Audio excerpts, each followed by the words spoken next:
Okay, so we have a question. We need help with when family members send us documents, but sometimes they send us those documents in a JPEG format.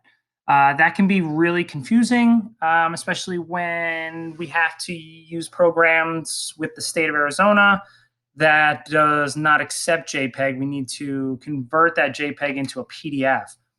The other challenge is that because some of those items in the document are covered under HIPAA, we can't use an online easy PDF converter. Technically, that's against the law. You can't do that. And there needs to be an audit trail and all kinds of stuff involved. So that is kind of out of the question. Nobody should be doing that. So when you do have items that are in a document that are covered under HIPAA, basically, what we need to do here, the workaround for this is we are going to basically convert it locally, if that makes any sense. What I mean by that is we're going to do it without an internet connection. Basically, you're going to do it physically with whatever you have on your computer. I'm going to show you two different workarounds. The first way is I will show you how to convert just a separate JPEG to a PDF. And then I will also show you how to take two JPEGs or more. It doesn't matter how many you have. You could have 5 if you want. But for this purpose of demonstration, I will take these two JPEGs here and I will actually merge them together as one PDF. So I'll show you both options here today. The first one, again, to convert just a separate item to PDF, you're going to go and take, for instance, I'll take this one JPEG one here. I'm going to right click on it. And you're going to hit print from the screen. And you're going to get your print pictures wizard window that pops up like so. And you're not physically printing the document. So you need to hit this drop down arrow right here.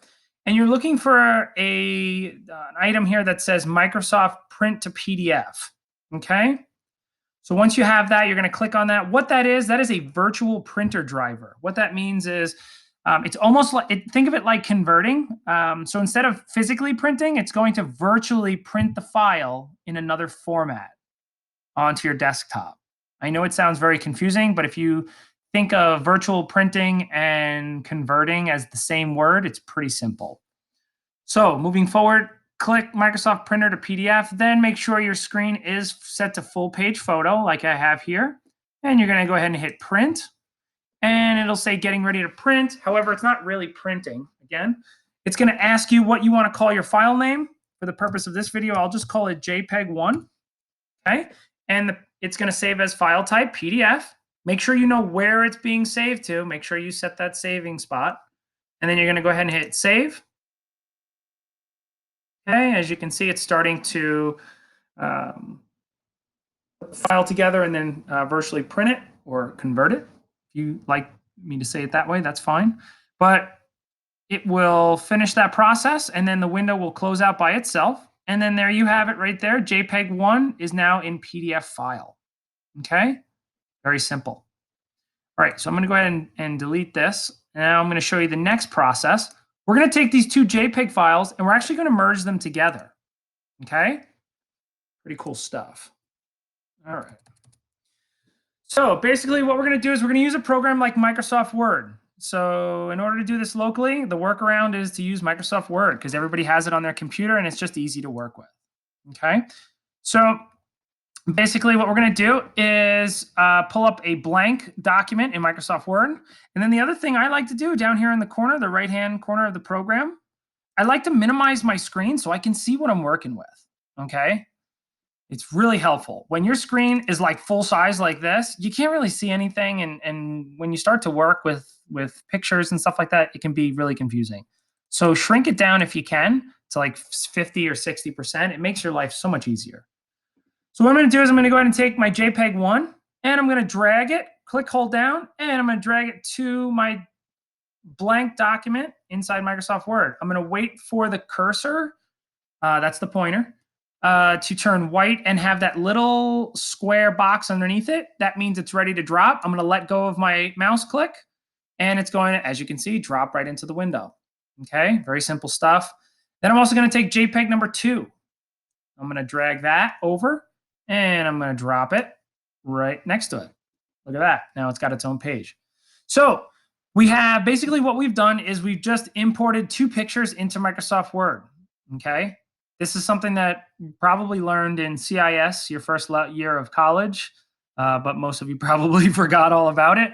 But this is that moment where the teacher teaches you something and you wonder, when will I ever use this? Well, here it is. Anyway, so from Microsoft Word, you're going to go ahead and click on these documents here. We need to straighten these out. We can't just have these sideways like this. This isn't going to work for us. So I'm going to click on one of them. I'm going to double click. And as you can see, my screen changed at the top. I'm going to go ahead and hit rotate right here. And I'm going to hit rotate 90 degrees. Okay. Again, over here, double click on this one. And I'm going to hit rotate and rotate 90 degrees. Now, everything looks good, only it's a little small. I want to kind of maximize the screen size as much as I can. So what I'm going to do is I'm going to click on one of the documents. Okay, I'll just click on this one over here on the left. And I'm going to drag it, and I'm going to make it just a little bit bigger. All right, just so I can read it, not too much. If I make it too big, it will extend to another page. So if you freak out, I'm going to make an example here. So that's okay. If you, let's say you go too big, right?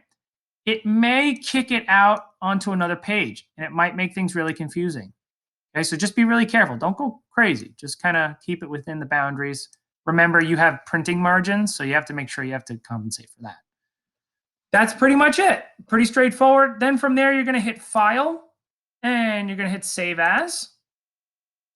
Again, make sure you choose where you want the document to save to. I'm choosing desktop. And name your document. I'm going to call mine Merged. And I'm going to change it, my save file type, to a PDF. As you can see right here, a PDF. I hit save. And when I minimize my window here, you should see it any minute. There it is, merged. It just popped up in the top. My document has been combined together. And I'm just going to double click on it just to make sure, because I'm not sure if it worked or not. I just need to make sure of that. There it is, document 1 and document 2. Okay, very straightforward. That is an easy way to convert 2 types of files, single files or merged files, locally without infringing on any HIPAA laws. If you have any questions, again, hit me up on Slack. I'd be happy to answer them. Thanks so much.